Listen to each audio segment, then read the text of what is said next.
de esporte, né? Agora também comentaremos esporte, né? E o Flamengo conquistou a Copa do Brasil no domingo, vencendo o Atlético Mineiro por 1-0 na Arena MRV. Além da festa rubro-negra, a partida ficou marcada pela violência da torcida do Galo. Bombas foram arremessadas no gramado, houve invasão de campo e vandalismo. A Polícia Civil de Minas Gerais instaurou inquérito para investigar a bomba que atingiu o fotógrafo Nuremberg José Maria. O profissional teve 3 dedos quebrados, rompimento de tendões, cortes no pé e precisou passar por cirurgia, né?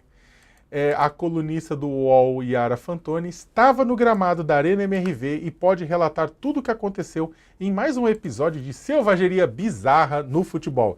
Yara, boa tarde, seja bem-vinda. O que você viu por lá? Você está sem som, eu acho que dá uma olhadinha aí. Esta é a frase mais dita na internet brasileira desde a pandemia. Agora voltou. Pode começar de novo.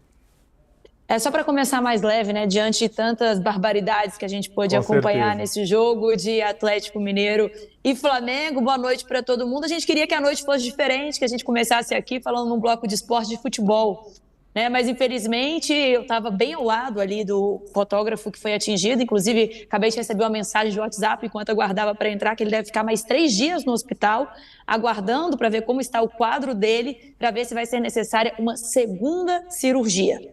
Tá, isso aconteceu mais ou menos em torno dos 49, 50 minutos do segundo tempo, logo depois do primeiro gol e único gol da partida do Flamengo. O que acontece? Muitas vezes o fotógrafo ele vira para tirar uma foto de uma reação da torcida, para fazer uma imagem. A torcida, indignada com o que acontecia em campo, começou a atirar, né? Alimentos, bebidas e bombas, que acabou acertando o pé dele. Vários colegas hoje relataram que perderam equipamentos, máquinas, inclusive uma delas perdeu um equipamento de mais de 20 mil reais, que não tem recuperação, mas nada como uma saúde profissional que sempre acompanha tanto os jogos do Atlético, quanto do Cruzeiro, quanto do América aqui em Minas Gerais.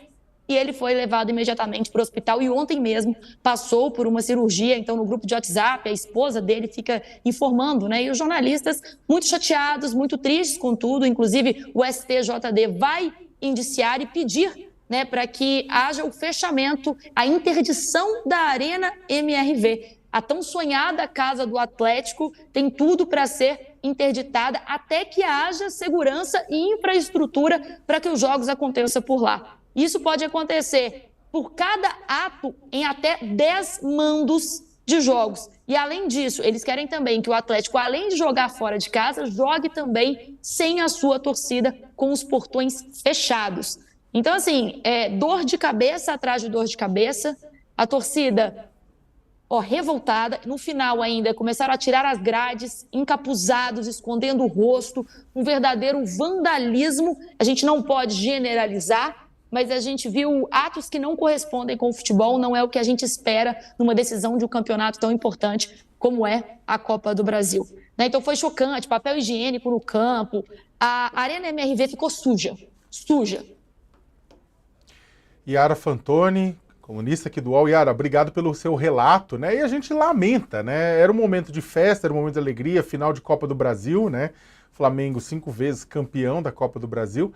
A gente acha que, bem, as pessoas têm que respeitar e celebrar na vitória ou na derrota, né, mas em paz, né, até afinal de contas, esse tipo de ação, ainda mais atingindo profissionais que não tinham nada a ver com a história, só mostra que a gente está longe, bastante longe de paz nos estádios, né, da festa que o futebol merece. Obrigado, Yara.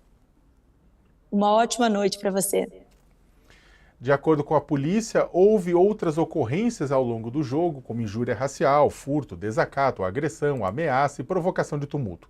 Ao fim da partida, o atacante Hulk do Atlético precisou pedir calma aos torcedores que seguiam arremessando objetos para dentro do campo. Walter Casagrande Júnior, o que dizer de mais esse episódio lamentável em eventos esportivos, meu caro? Boa noite para ti, um prazer de ter você aqui na tela com a gente do All News. E qual que seria a solução para coibir esse tipo de violência, Casão? Bom, boa noite, Leonardo. Prazer estar falando com você novamente. As últimas vezes são sempre política, né? Agora poderia ser futebol, mas não vai ser. Eu acho o seguinte, a questão é a seguinte, o futebol não é um universo paralelo. Ele não tem um mundo do futebol, um universo do futebol. Tudo que acontece dentro do estádio é reflexo do que acontece dentro da nossa sociedade. A nossa sociedade ela está violenta, a nossa sociedade ela não tá tendo limite, não está respeitando regras, não está tendo respeito, né? Não tem respeito na nossa sociedade. Então isso acontece dentro do campo, dentro de um estádio de futebol. Como que você pode pensar que as pessoas entram com bombas dentro do estádio? Alguém foi negligente, alguns foram negligentes. Quem que é responsável pela segurança do estádio, que revista, que faz a triagem na hora que os torcedores entram? Como que não pode entrar com livro, não entra com outras tantas coisas, bandeiras em alguns lugares, e no estádio de futebol entra com bombas, com cabeça de porco? Então, cara, assim, não é exclusivamente na Arena MRV.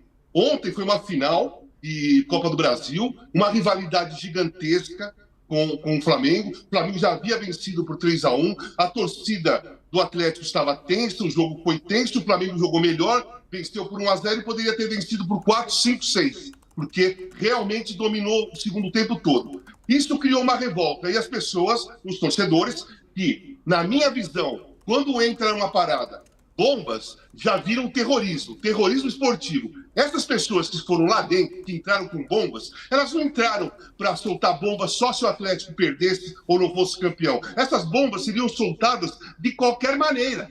Então, quando você entra, você faz bombas caseiras e consegue entrar no estádio, você está pensando em machucar, em ferir seriamente, talvez até matar alguém, né?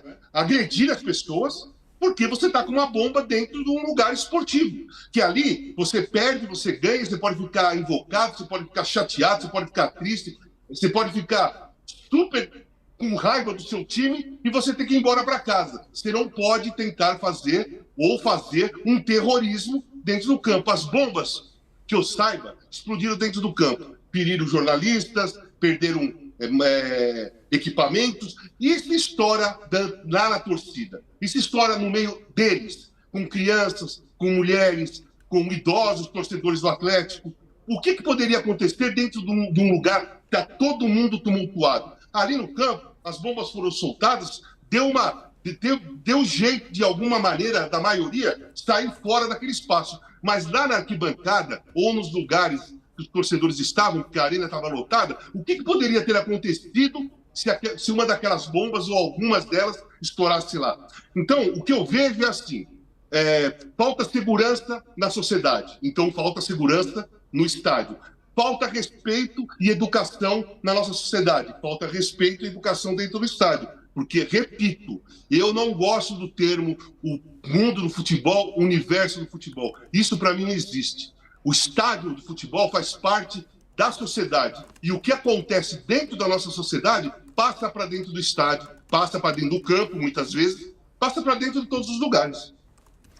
Ô, Casão, outro